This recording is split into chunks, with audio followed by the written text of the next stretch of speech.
हाँ जी बेटा, digestive system की बात अब हम डिटेल में करेंगे। अभी अभी ऊपर ऊपर से हमने digestive system, respiratory system, circulatory system देख लिया है। डाइजेस्टिव सिस्टम के दो बहुत इंपॉर्टेंट कंपोनेंट्स हैं, इनफैक्ट दो ही कंपोनेंट्स हैं। Just a second.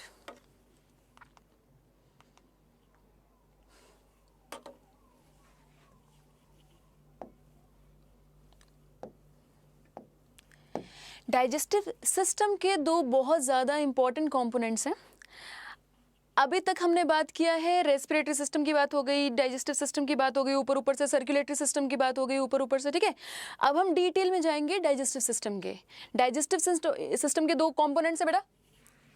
एक जो ट्यूब है, जो तुम्हारे माउथ से शुरू हुई, तुमने खाना माउथ में डाल लिया, उसके बाद ट्यूब में खाना जा रहा है, डाइजेस्ट हो रहा है, अल्टीमेटली एनस से जो अनडाइजेस्टेड फूड है वो रिमूव हो रहा है। सो इस ट्यूब को कहते हैं एलिमेंट्री कैनाल।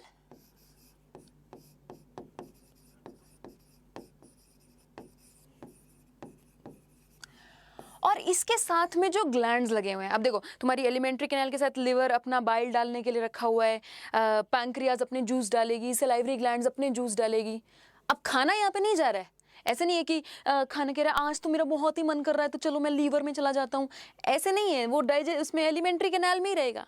ये सारे एक्सेसरी ग्लैंड्स अपने जूसेस एलिमेंट्री कैनाल के अंदर डालेंगे खाने की डाइजेशन को हेल्प करने के लिए। सो दूसरा पार्ट है एक्सेसरी ग्लैंड, ठीक है। यहां पे फोटो बना रही हूं डाइजेस्टिव सिस्टम के एलिमेंट्री कैनाल की। शुरू करते हैं। ये हमारा वही खूबसूरत बंदा है,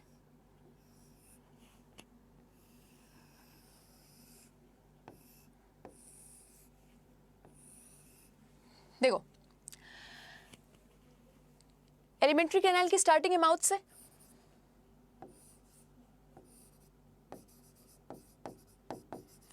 माउथ की जो आगे ओपनिंग आती है, माउथ जहां तुम खाना डालते हो, ओपनिंग जहां पे तुम चबाते हो, इसको बोलते हैं, एक मिनट,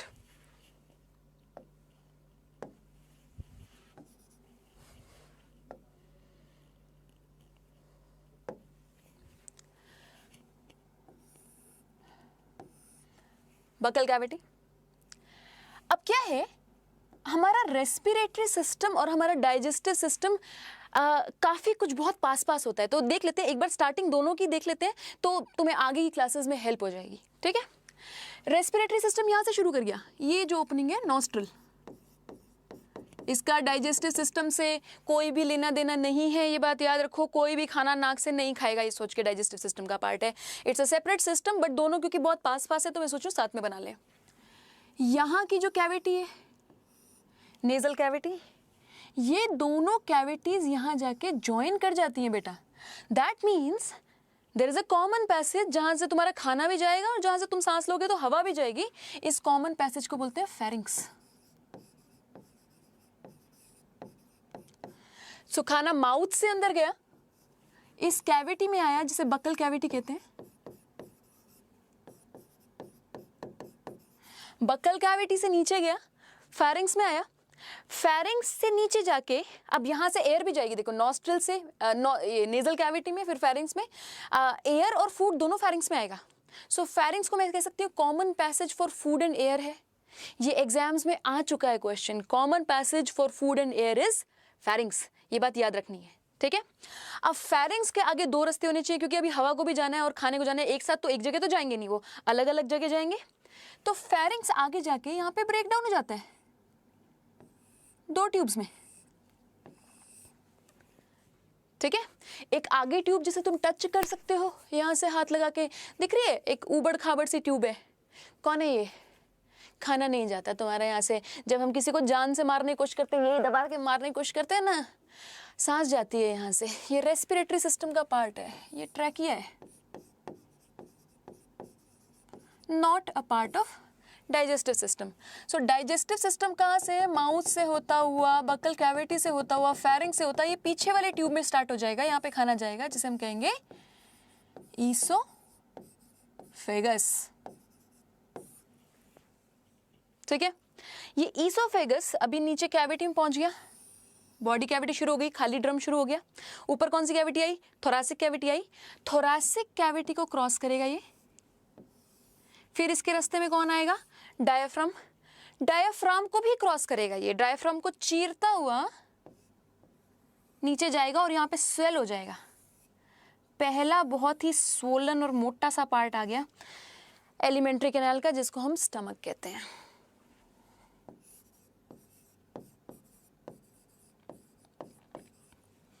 ठीक है, माउथ से साथ साथ बोलो मेरे, माउथ से बकल कैविटी, बकल कैविटी से फेरिंग्स, फेरिंग्स से ईसोफेगस, ईसोफेगस नीचे गया, थोरैसिक कैविटी में गया, थोरैसिक कैविटी से डायफ्राम को क्रॉस किया, स्टमक में आ गया।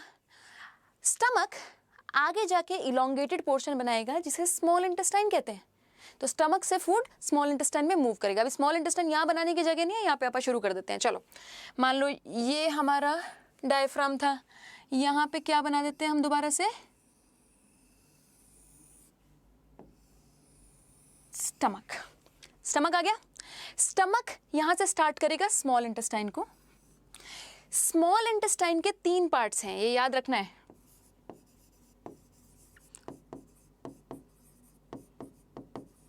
स्मॉल इंटेस्टाइन आगे 3 पार्ट्स में डिवाइडेड है। पहले पार्ट को ड्यूडेनम कहते हैं, दूसरे पार्ट को जेजुनम कहते हैं, तीसरे पार्ट को इलियम कहते हैं। ठीक है, तो स्टमक से शुरू हो रहा है। सबसे पहला वाला पार्ट जो ऐसे घूम के आ रहा है, यहाँ पे ऐसे करके घूम के सी शेप बना रहा है। हालांकि तुम्हारी एनसीईआरटी में यू शेप लिखा हुआ है, बड़े जो इंटरनेशनल लिटरेचर है सी शेप लिखा होता है। तुमको क्या याद करना है? U shape, U shape, U shape याद रखना है, एनसीईआरटी में दिया हुआ है। यू शेप स्ट्रक्चर आ गया, डुओडेनम कहेंगे इसे।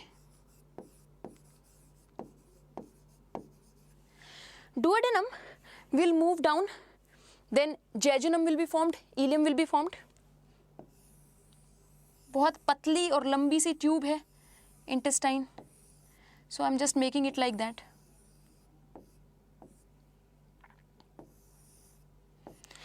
So यहीं पे मैं मार्क कर रही हूँ, डुओडेनम के आगे इलियम, जेजुनम,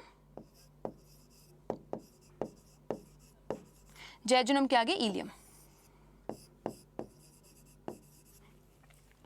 ठीक है, ईसोफेगस, स्टमक, स्मॉल इंटेस्टाइन के 3 parts, duodenum, jejunum, ilium.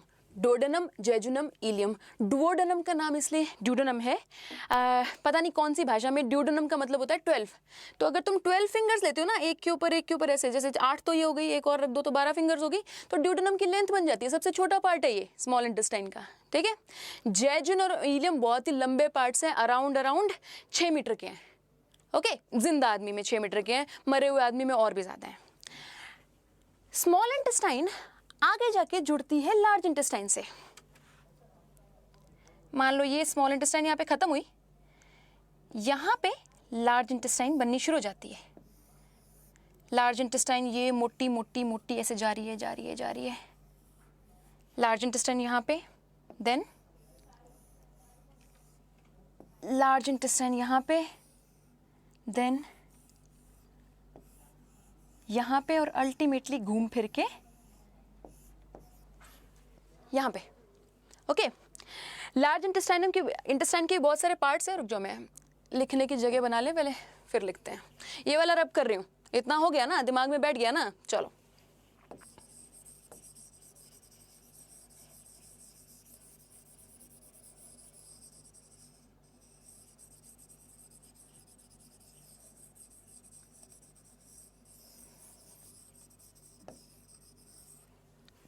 Large intestine के पार्ट्स बता रही हूँ तुम्हें।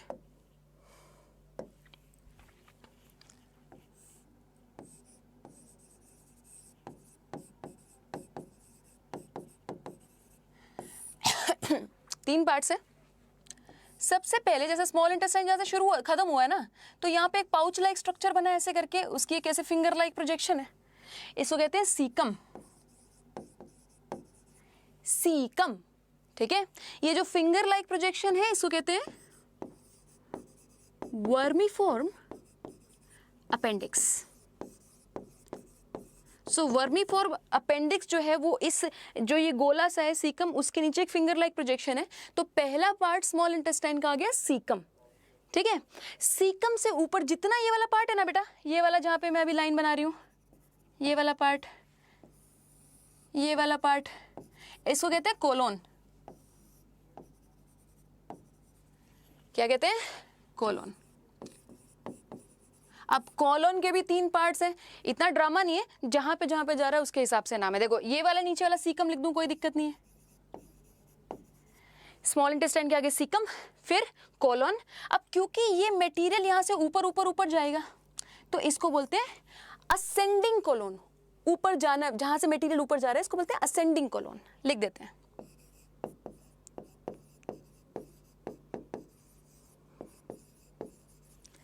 जो साइड में मटेरियल जाएगा, जैसे यहां से ऊपर जाएगा मटेरियल फिर यहां से साइड में जाएगा, इसको बोलते थे ट्रांसवर्स कोलोन।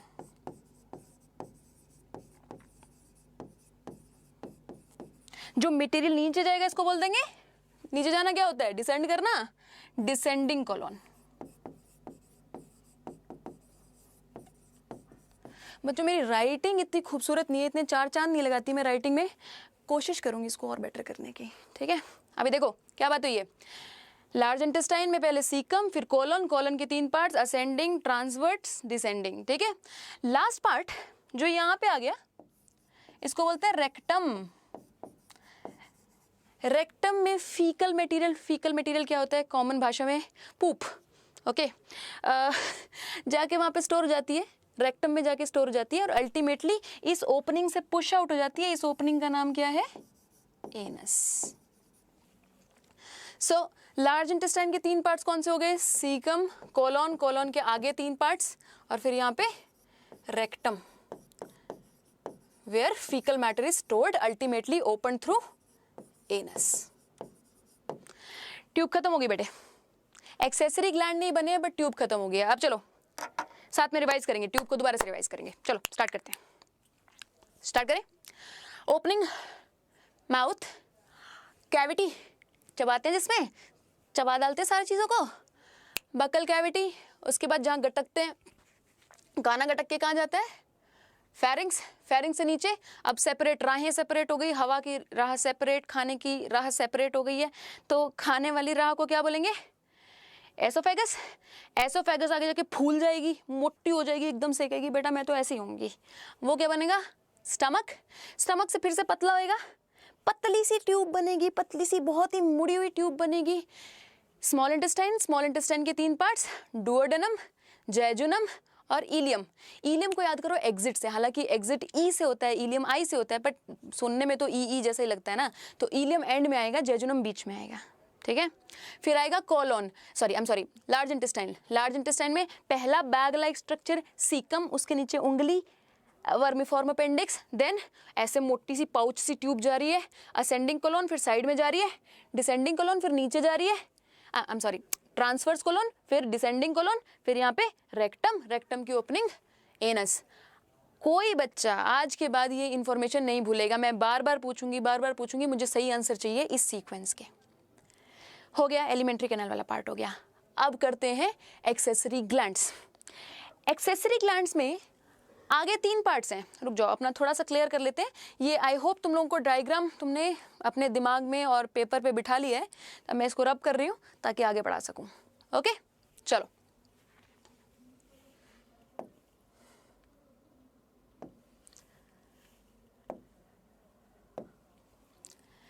Accessory glands.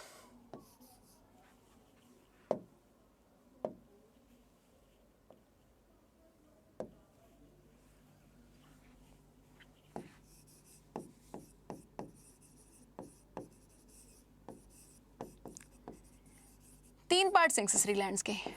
पहला सलाइवरी ग्लैंड्स,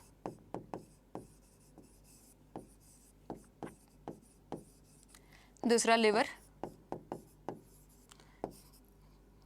तीसरा पैंक्रियास। ठीक है, अभी क्या है, मैं सोच रही हूँ पहले स्टार्ट कर देते हैं, जहाँ जहाँ पे इनको लगना होगा वहाँ वहाँ पे लगा लेंगे, साथ में फंक्शन भी हो जाएंगे। अब इनको पहले बनाएंगे फिर फंक्शन करेंगे, वो लंबा हो जाएगा, तो आप स्टार्ट कर देते हैं। आप बक्कल कैविटी स्टार्ट करते हैं, यहीं पे कहीं पे सलाइवरी ग्लैंड लगाने, तो साथ में लगाते हुए चलेंगे। सही है बात? चलो स्टार्ट करते हैं।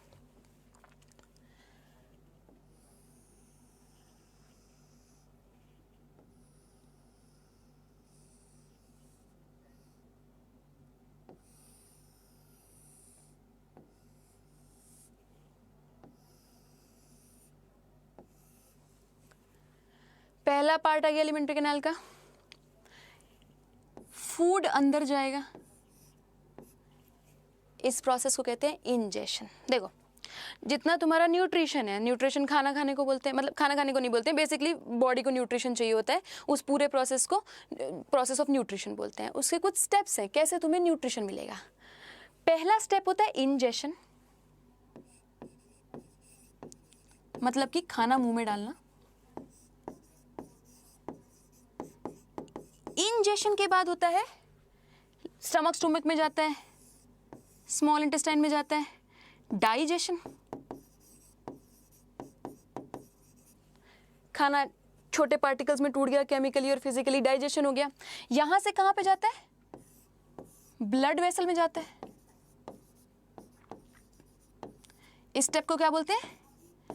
एब्जॉर्प्शन। एब्जॉर्प्शन। उसके बाद जो नहीं डाइजेस्ट हो पाया वो रेक्टम से बाहर निकल जाएगा।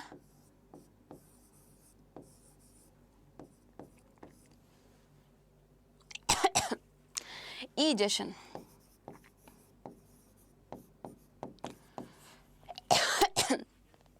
एक सेकंड बेटा।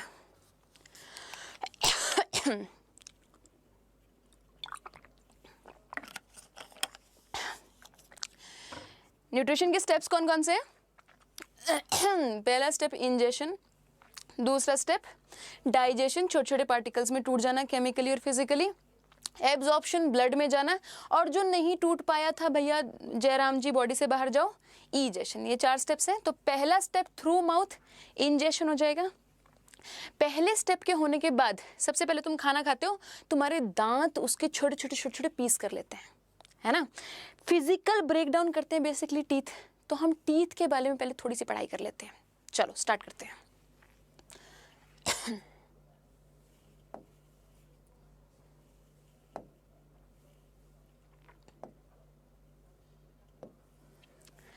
टीथ की बात करते हैं।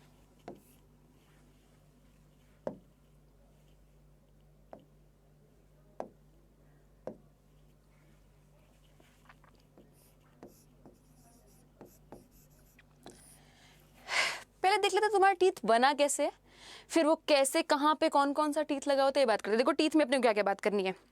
टीथ का बेसिक स्ट्रक्चर अपने को करना है, ठीक है। देन उसके बाद कितने प्रकार के टीथ कहाँ कहाँ लगे होते हैं उसके बारे में बात करनी है। चलो स्टार्ट करते हैं।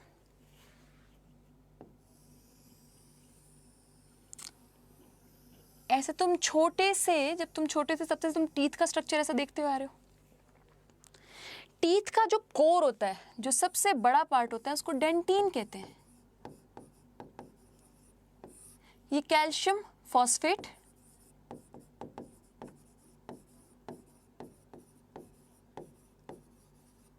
और कैल्शियम कार्बोनेट का बना होता है,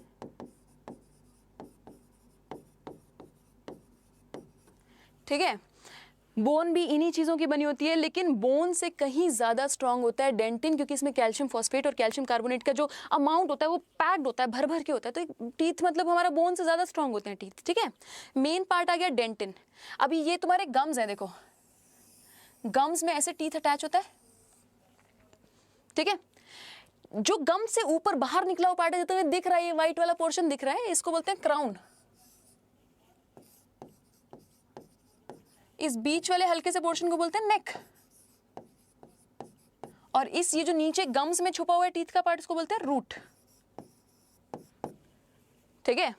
डेंटिन में, जो क्राउन में डेंटिन है, ऊपर की साइड जो डेंटिन है, डेंटिन कुछ नहीं है, बीच वाला जो पार्ट है डेंटिन है। अभी तक यही पढ़ा है और कुछ नहीं पढ़ा है, ये मत सोचिए ये कहाँ से आ गया है। समझ में आ रही है? ये ऊपर वाला जो पार्ट है ऐसे, डेंटिन क्राउन की साइड पे और भी हार्ड मटेरियल से कवर्ड होता है, जो तुम्हें दिखता है ना, जो तुम एक्चुअली में टच कर पा रहे हो, ये बॉडी का सबसे हार्ड पार्ट है, इसे इनामल कहते हैं। सो डेंटिन की ऊपर वाली साइड इनामल लगा होता है। ये भी सेम चीजों का बना हुआ है, कैल्शियम फॉस्फेट, कैल्शियम कार्बोनेट, लेकिन इसमें कैल्शियम फॉस्फेट और कैल्शियम कार्बोनेट की संख्या और ज्यादा होती है, तो ये डेंटिन से भी ज्यादा टफ होता है। ठीक है, जो नीचे वाला पार्ट रह गया, रूट वाला पार्ट रह गया, इसमें डेंटिन के ऊपर एक मटेरियल लगा होता है,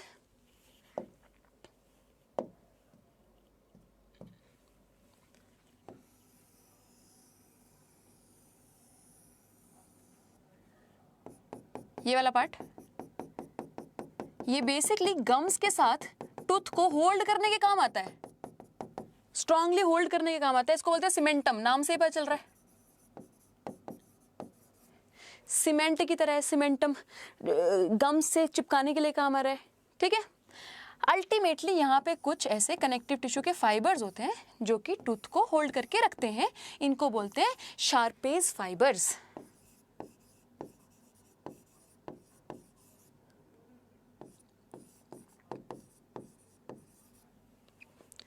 ठीक है बच्चों, क्या बात हुई है अभी? सेंटर में डेंटिन है, उसके ऊपर इनामल है, मतलब कि क्राउन वाले पोर्शन में ऊपर इनामल है, रूट वाले पोर्शन में सीमेंटम है, और कुछ नहीं किया है। इतनी बात हो गई है। डेंटिन के अंदर एक कैविटी होती है। अब यहां पे एक और कैविटी है,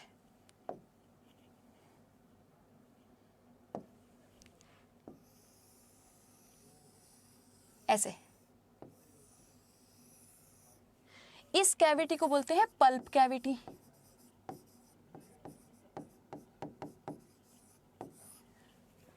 ठीक है, इसके अंदर तुम्हारी जितनी ब्लड वेसल्स होती है ना बच्चों, यहां से ब्लड वेसल्स जो आती हैं वो पल्प कैविटी में होती हैं।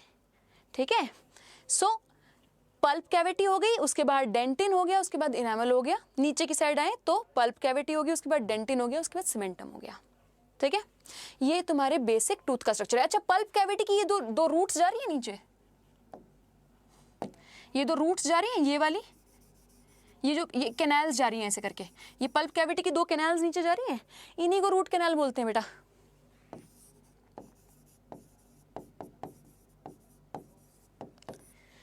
ये तुम्हारे बेसिक टूथ का स्ट्रक्चर है, पढ़ लो। वैसे बहुत कम आता है नीट में, एम्स में बहुत कम आता है, बट किस्मत का पता नहीं चलता, एक बार पढ़ लो, फायदे में रहोगे। ठीक है, चलो, टूथ का स्ट्रक्चर मैंने देख लिया। बक्कल कैविटी पे बात आई है, हमने स्टार्टिंग बक्कल कैविटी से करनी थी, तो पहले कंपोनेंट टीथ हमने देख लिया कैसा है। अब कितने प्रकार का टीथ होता है, जरा ये बात कर लेते हैं। चलो स्टार्ट करते हैं, इसको रब कर रही हूं मैं।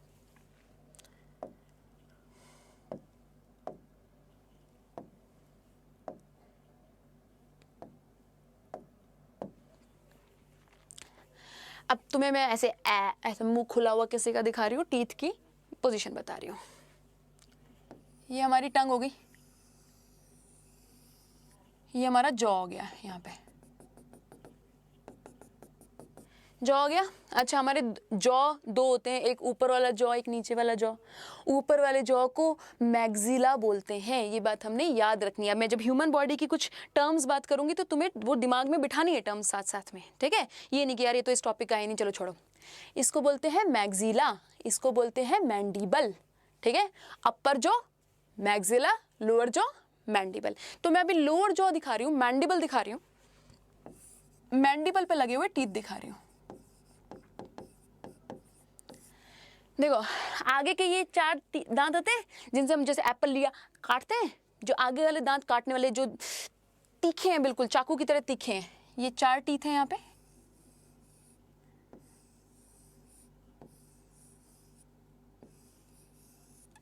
इनको बोलते हैं इंसाइजर्स। इंसाइजर्स, चार नीचे चार ऊपर। ठीक है, जितना जैसा जो मैंडिबल में है वही मैग्जिला में है, तो उसके लिए कोई चिंता करने की जरूरत है नहीं। ठीक है, चार इंसाइजर्स। उसके बाद देखो यहाँ पे ऐसे कुत्ते जैसे दांत है तुम्हारे पास, ऐसे तीखे तीखे जैसे डॉगीज के होते हैं, वैसे हमारे पास भी हैं। इतने ज्यादा तीखे नहीं होते, अलग कलर से बना देती हूँ। ऐसे कुछ तीखे दांत होते हैं हमारे पास, दो इधर, मतलब दो नीचे दो ऊपर। ठीक है, इनको बोलते हैं कैनाइन्स।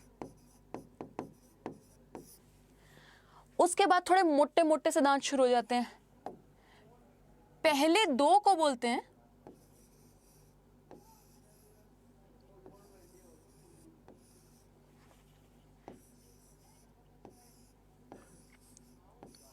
Premolars, premolars. आखिरी के तीन को बोलते हैं मोलर्स।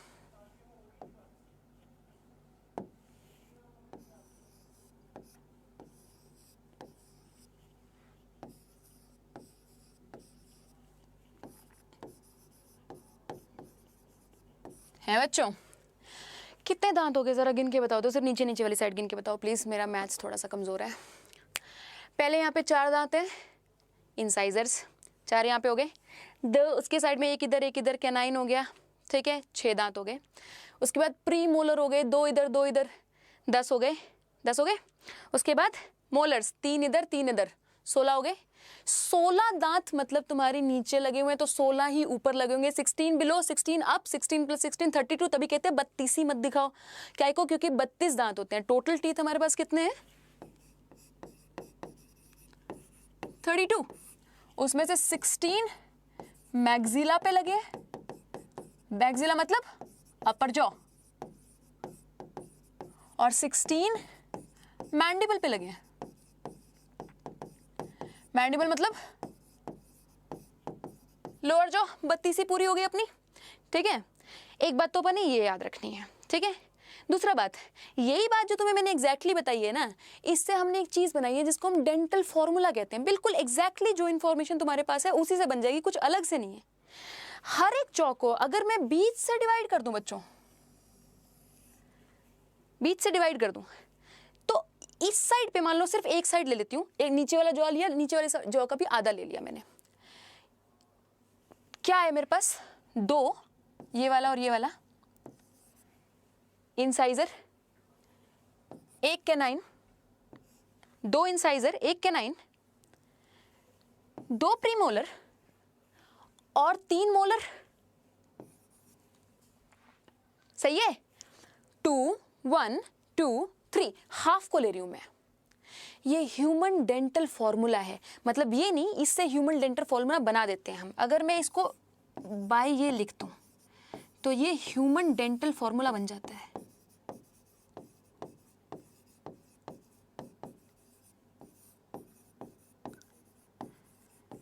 ये नहीं कुछ ऐसे होशियार बच्चे इसको कहेंगे अच्छा 2 1 2 3 डिवाइडेड बाय 2 1 2 3, तो लाओ मैं काट देता हूं तो इज इक्वल टू 1 कर देता हूं।